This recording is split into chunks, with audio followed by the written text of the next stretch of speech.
উগ্রবাদ এবং চরমপন্থাকে যে বর্তমান সরকার প্রশ্রয় দেবে না, এই ব্যাপারে আমরা সম্পূর্ণভাবে বিরোধী দলের সহযোগিতা পাবো ইনশাল্লাহ। ঋণ নির্ভর অর্থনীতিকে আমরা পরিণত করতে চাই বিনিয়োগ নির্ভর অর্থনীতি। 10,000 নতুন নার্সারি উদ্যোক্তা গড়ে তোলা হবে। যেই 10,000 নার্সারি মাননীয় স্পিকার গড়ে তোলা হবে, সেই 10,000 নার্সারিতে আমরা আশা করছি যে ইনশাল্লাহ 2.5 লক্ষ মানুষের কর্মসংস্থানের ব্যবস্থা হবে এই 10,000 নার্সারিতে। বিদেশের কর্মসংস্থান ইজি করার জন্য, সহজ করার জন্য আমরা বিভিন্ন ভাষা এবং দক্ষতা প্রশিক্ষণও আমরা চালু করেছি মাননীয় স্পিকার। মাননীয় স্পিকার, আগেও বলেছি, আবারও বলছি, একজন নাগরিক হিসাবে, একজন রাজনৈতিক কর্মী হিসাবে, একজন জনগণের নির্বাচিত প্রতিনিধি হিসাবে আমি বিশ্বাস করি, রাষ্ট্র যদি নাগরিকদের দায় মেটাতে ব্যর্থ হয় তাহলে জনগণ এবং রাষ্ট্র উভয়ই দুর্বল হয়ে পড়বে। মাননীয় স্পিকার, আমি মনে করি এই সকল সুবিধা নাগরিকদের প্রতি রাষ্ট্রের করুণা নয়, বরং এই সকল যেগুলো আমরা দিতে চাইছি, যেগুলো আমরা কাজগুলো করতে চাইছি, এগুলো হচ্ছে রাষ্ট্রের দায় জনগণের প্রতি। মাননীয় স্পিকার, ভবিষ্যতে যদি আমরা স্বৈরাচারকে রুখতে চাই, স্বৈরাচার তাবেদারকে রুখতে চাই, তাহলে অবশ্যই রাষ্ট্র এবং জনগণকে রাজনৈতিক এবং অর্থনৈতিকভাবে শক্তিশালী করতে হবে। মাননীয় স্পিকার, বর্তমান সরকার শুধু যে বিভিন্ন শ্রেণী পেশার মানুষকে সহযোগিতা করার জন্য বিভিন্ন রকম কার্ড যে প্রদান করবে তা নয়, আর্থিক সহায়তা হয়তো আমরা অবশ্যই তৈরি করব জনগণকে অর্থনৈতিকভাবে শক্তিশালী করে তোলার জন্য, বিশেষ করে যারা ডিপ্রাইভ অংশ, জনগণের যে অংশটি ডিপ্রাইভ। কিন্তু মাননীয় স্পিকার, একই সাথে আমাদের আরেকটি অন্যতম মূল লক্ষ্য হচ্ছে এই দেশে, বাংলাদেশে কর্মক্ষম যে জনশক্তি রয়েছে, সেই কর্মক্ষম জনশক্তির জন্য কর্মসংস্থানের সৃষ্টি করা, কর্মসংস্থানের জন্য সুনির্দিষ্ট পরিকল্পনা গ্রহণ করা। মাননীয় স্পিকার, সেজন্যই বিভিন্ন সেক্টরে আমরা ভাগ করে পরিকল্পনা গ্রহণ করেছি, যার ফলে আমরা প্রত্যাশা করি, আমরা আশা করি ইনশাল্লাহ আমরা লক্ষ্য নয় কোটি মানুষের কর্মসংস্থান সৃষ্টিতে আমরা সক্ষম হব পর্যায়ক্রমিকভাবে। মাননীয়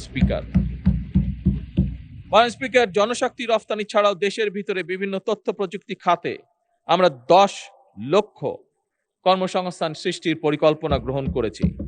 একই সাথে মাননীয় স্পিকার, যোগাযোগ পরিবহন খাতের, এছাড়া ব্লু ইকোনমি বলতে আমরা যেটা বুঝি সেই সামুদ্রিক সম্পদ আহরণ এবং ইকো ট্যুরিজমের খাতেও মাননীয় স্পিকার 10 লক্ষ কর্মসংস্থান আমরা সৃষ্টির চেষ্টা করছি।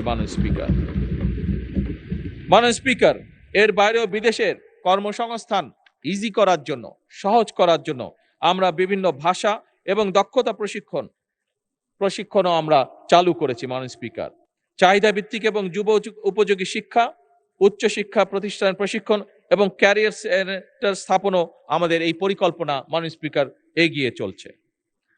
মাননীয় স্পিকার, বাজেট অধিবেশনে মাননীয় অর্থমন্ত্রী উপস্থাপন করেছেন যে কোন প্রেক্ষাপটে, কি পরিস্থিতিতে আমরা বাংলাদেশের দায়িত্বভার গ্রহণ করেছি।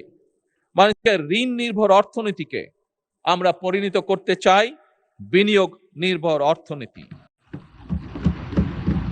এবং আমাদের সরকারের যে মূল যে কটি পরিকল্পনা তার অন্যতমই হচ্ছে যে বিনিয়োগ নির্ভর থেকে অর্থনীতিকে, ঋণ নির্ভর থেকে অর্থনীতিকে আমরা বিনিয়োগ নির্ভর অর্থনীতিতে পরিণত করব, কর্মসংস্থান সৃষ্টি করব, সম্পদ তৈরিতে আমরা বিনিয়োগ নির্ভর অর্থনীতি হবে আমাদের প্রধান চালিকা শক্তি। মাননীয় স্পিকার, এবং সেই কারণেই বর্তমান সরকার সকল পরিকল্পনা এমনভাবে তৈরি করেছে যাতে ইনশাল্লাহ 2034 সালের মধ্যে আমরা $1 ট্রিলিয়ন অর্থনীতির কাছাকাছি চলে যেতে পারি।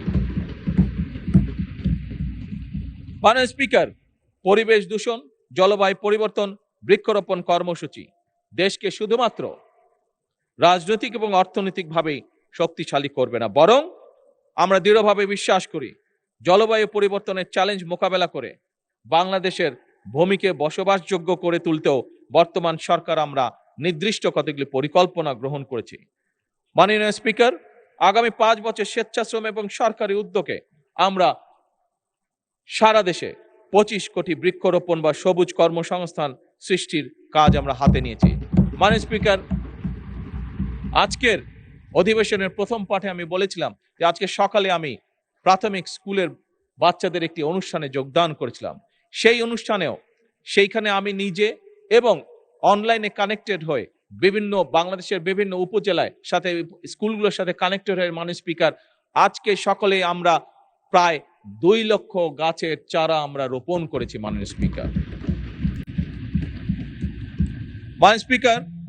যে 25 কোটি গাছ বা 25 কোটি বৃক্ষরোপণের আমরা পরিকল্পনা করেছি, সেটিকে সফল করার জন্য প্রতি বছর ইনশাল্লাহ আমরা 5 কোটি বৃক্ষ রোপণ করতে চাই। এবং এই যে বৃক্ষগুলি রোপণ করা হবে মাননীয় স্পিকার, তার জন্য তো অবশ্যই চারা উৎপাদন করতে হবে।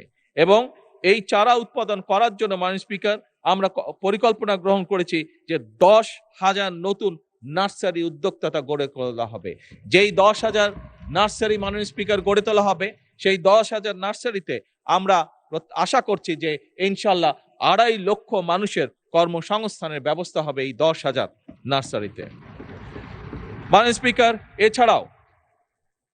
এছাড়াও ভূমি ব্যবস্থাপনা, বন্দর ব্যবস্থাপনা, গ্রামীণ ও নগর অবকাঠামো উন্নয়ন, প্রযুক্তি নির্ভর শিক্ষার অগ্রাধিকার, বহুভাষা শিক্ষা, দেশের আভ্যন্তরীণ নিরাপত্তা এবং সার্বভৌমত্ব রক্ষায় সময় উপযোগী প্রতিরক্ষা কৌশল নির্ধারণ এবং এই সকল প্রত্যেকটি বিষয় কাজ এগিয়ে চলছে পর্যায়ক্রমিকভাবে। মাননীয় স্পিকার, একটু আগে মাননীয় বিরোধী দলীয় নেতা বিষয়টি উল্লেখ করেছেন। কি সেই বিষয়টি? বিষয় হচ্ছে অবশ্যই দুর্নীতি দমন এবং আইন শৃঙ্খলা রক্ষায় সরকারের অগ্রাধিকার। বর্তমান সরকার আইন শৃঙ্খলা রক্ষা বাহিনীকে সম্পূর্ণভাবে পেশাদার হিসাবে গড়ে তুলতে চায়। মাননীয় স্পিকার, একইভাবে মাননীয় স্পিকার, দুর্নীতির যে বিষয়টি আছে, আমরা দেখেছি স্বৈরাচারের সময় কিভাবে প্রতি বছর এই দেশ থেকে $16 বিলিয়ন পাচার করে দেওয়া হয়েছে, যার ফলে বিরোধী দলীয় নেতা ওনার বক্তব্যে যে রাস্তাঘাট বা যেটারই উনি বিবরণ দিয়ে থাকুক না কেন, এই সকল সমস্যাগুলো একটি অন্যতম কারণ হচ্ছে এই দুর্নীতি। মাননীয় স্পিকার, এবং এই দুর্নীতিকে যে কোনোভাবেই হোক, সেটি হাত বেঁধেই হোক, টুটি চেপেই হোক, যে কোনোভাবে নিয়ন্ত্রণ করতে বর্তমান সরকার মাননীয় স্পিকার বদ্ধপরিকর।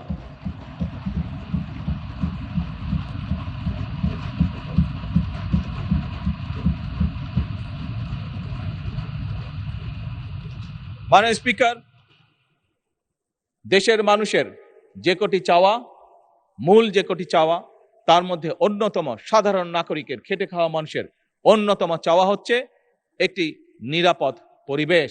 অর্থাৎ একজন কৃষক হোক, একজন শ্রমিক হোক, একজন শিক্ষক হোক, শিক্ষিকা হোক, ছোট ব্যবসায়ী হোক, যেমনই মানুষ হোক না কেন, প্রত্যেকটি মানুষ চায় দিন শেষে কাজ শেষ করে যখন সে বাড়িতে ফিরে যাবে তখন নিরাপদে যাতে যেতে পারে বাড়িতে, অথবা দিন শেষে বাড়ি গিয়ে যখন পরিবারকে নিয়ে যদি কোথাও বেড়াতে বের হয়, সে যাতে নিরাপদে যেতে পারে, আবার নিরাপদে তার বাসস্থানে ফিরে আসতে পারে। মাননীয় স্পিকার, জনগণের এই নিরাপত্তা নিশ্চিত করার জন্য একটু আগেই আমরা উল্লেখ করেছি, আমরা আইন শৃঙ্খলা বাহিনীকে পেশাদার হিসাবে গড়ে তুলতে চাই এবং সেটিরই অংশ হিসেবে মাননীয় স্পিকার আমরা বর্তমান সরকার 10,000 নতুন পুলিশ কনস্টেবল নিয়োগ দেওয়ার পরিকল্পনাও হাতে নিয়েছে। মাননীয় স্পিকার, আগেও বলেছি, আবারও আমি উল্লেখ করতে চাই, বর্তমান সরকার কোনোভাবেই কোনো প্রকার চরমপন্থা বা উগ্রবাদকে প্রশ্রয় দিবে না। এবং আমরা যেভাবে সরকারি দল এবং বিরোধী দল আমরা বিভিন্ন বিষয় এই সংসদে কোনো বিষয় হয়তো দ্বিমত করেছি, কিন্তু একই সাথে অনেক বিষয় আমরা একমত পোষণ করেছি। আমি বিশ্বাস করি দৃঢ়ভাবে যে উগ্রবাদ এবং চরমপন্থাকে যে বর্তমান সরকার প্রশ্রয় দেবে না, এই ব্যাপারে আমরা সম্পূর্ণভাবে বিরোধী দলের সহযোগিতা পাবো ইনশাল্লাহ।